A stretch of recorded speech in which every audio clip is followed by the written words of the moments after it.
House has a choice to make. Honorable Speaker, we passed the estimates of the coming financial year. And what is it that we want to achieve? So that we contextualize and we put on the same platform on what kind of amount of money do we actually need. Honorable Speaker, whatever I have enumerated on the revenue side and the expenditure side balances.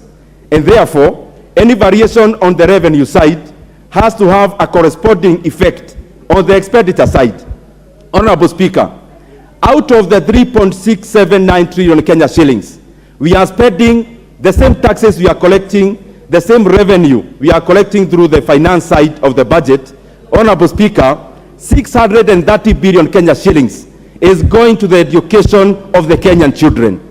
Honorable Speaker, through this budget, and of course being supplied by the resources from the finance bill, we have been able to add an extra 10 billion Kenya shillings to those of us who are in JSS junior secondary schools, Honorable Speaker, to capitalize the students.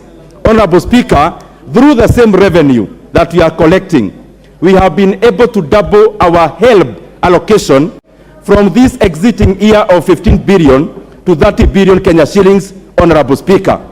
Honorable Speaker, through the same revenue, we have been able to add Kenya shillings 10 billion to NGCDF, Honorable Speaker, where every constituency will be receiving 25 million to 45 million, depending on the formula, in the next financial year.